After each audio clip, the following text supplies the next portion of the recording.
कि आप भी शिव के शिष्य हैं, मैं भी शिव का शिष्य हूं। पूरा जीवन, पूरी जिंदगी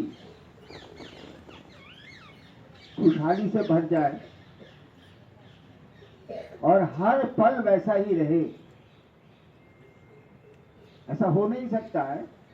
क्योंकि जब सुख आते हैं तो दुख भी साथ आता है, और दुख आते हैं तो सुख भी साथ आता है। एक आनंद ही की स्थिति ही ऐसी होती है जहां न सुख होता है न वहां दुख होता है। तो वो शिव हम लोगों के दिलों में, हम लोगों के मन में आनंद ही आनंद भर दें। मैं ऐसा चाहता हूं। बोली से तो बोल रहा हूं कि होली मुबारक। और गुरु हैं वो, हम लोगों के गुरु तो ऐसे भी हैं, वो हम लोगों के गुरु हैं वो, तो रंग भरना तो उनका क्या कहिएगा कर्तव्य है, उनको भरना ही पड़ेगा। गुरु शिष्य को इस ऊंचाई तक ले जाना चाहता है जिस ऊंचाई तक वो खुद नहीं है। इस संसार में दो ही संबंध हैं, एक पिता और गुरु का, जो अपने शिष्यों और अपने पुत्रों को अपने से भी ऊपर देखना चाहता है। ये उसके लिए एक आनंद का विषय होता है, खुशी का विषय होता है। तो हमारा आपका जो महादेव है, सबका महादेव अलग अलग है एक ही लेकिन अलग अलग है। सबका बाप एक ही है, दो भाई के बाप भी एक ही हैं, लेकिन है अलग अलग। एक भाई बाप के बिना रह नहीं सकता है, एक भाई बाप को देखना नहीं चाहता है। दोनों कैसे बेटा, बाप दोनों के एक ही नहीं। ठीक उसी तरह से महादेव सबका अलग अलग है एक ही। जैसा आप भाव देंगे, जैसे आपके विचार हैं उनके प्रति, जैसा आपका प्रेम है उनके प्रति, जैसी आपकी शिष्यता है उनके प्रति, वो महादेव वैसा ही होता है। लेकिन हम लोग चाहते हैं कि हम लोगों का महादेव पूर्ण महादेव हो, पूरा का पूरा शिष्य हो, पूरा का पूरा शिव हो, और हम पूरे के पूरे शिष्य हो, खंड खंड में नहीं, पूरे के पूरे शिष्य हो। क्योंकि पहले खंड के शिष्य आए, पूरे के पूरे शिष्य हो। करना तो महादेव को। ये बात जो आप समझते हैं कि मैंने शुरू की है, ये बात कि शिव गुरु हैं और लोग उनको अपना गुरु बनाए, ये सच्चाई नहीं। मैंने शिव को गुरु माना ही नहीं। अरे कोई हमसे मनवा लेगा तो हम क्या करेंगे? कोई आदमी नहीं था, कोई किताब नहीं थी, किसी ने हमसे कहा नहीं था। अब मेरे मन में कोई डाल दे कि शिव को गुरु मानो, तो मैं क्या कर सकता?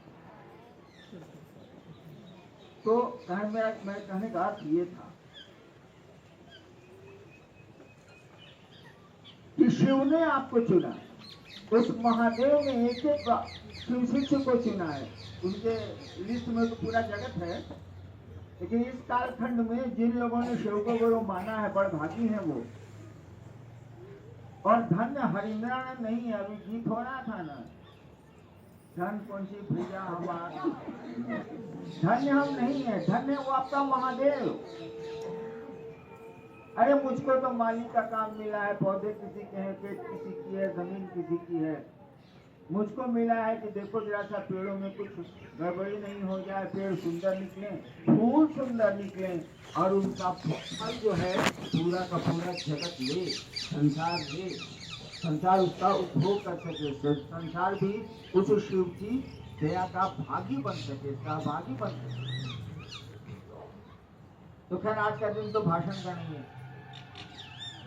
आज का दिन तो होली का दिन है। लेकिन मैं चाहता हूं कि फल प्रतिफल आपका होली, आपकी होली हो। दिन को होली, रात की वाली। साधु को साधु के लिए तो यही होता है कि दिन को होली, रात दिवाली। ऐसा ही सभी शिव शिष्यों का हो, ये मेरी अपने महादेव से प्रार्थना है, आपके महादेव से भी प्रार्थना है। महादेव तो एक ही है, प्रार्थना करने वाले अलग अलग होते हैं। हम लोग महादेव का काम बढ़ाएंगे, वक्त मेरे पास तो बहुत कम है, आपके पास थोड़ा बहुत हो सकता है, मेरे पास बहुत कम है। और मैंने चाहा था कि ये आग शिव शिष्यता की आग कहिए या शीतलता कहिए या मधुरता कहिए, जो कहना चाहिए, शिव शिष्यता की आग हम न रहे तब भी बढ़ती चली जाए। ये चिंगारी ऐसा रूप ले आग का जो बढ़ती चली जाए। कहा जाता है कि हवा छोटे दिए को बुझा देती है, लेकिन बड़े आग को, बड़ी जगह जब आग लगती है, बड़ी आग लगती है, तो हवा उसको बढ़ा देती है। तो मैं चाहता था कि कम से कम ये आग इतनी तेज हो जाए कि मेरे बाद भी ये बढ़े, कमी नहीं। ऐसी आग लग चुकी है, ऐसा मैं अब मानने लगा हूं, और इसके लिए श्रेय आप लोगों को जाता है, मुझको नहीं। इसके लिए बड़भागी हैं आप। और आध्यात्म की दुनिया में जितना शिव ने मुझको दिया है, जितना देंगे, उसमें बराबर की हिस्सेदारी आपकी भी रहेगी, ये मेरा वादा है। आपको प्रणाम।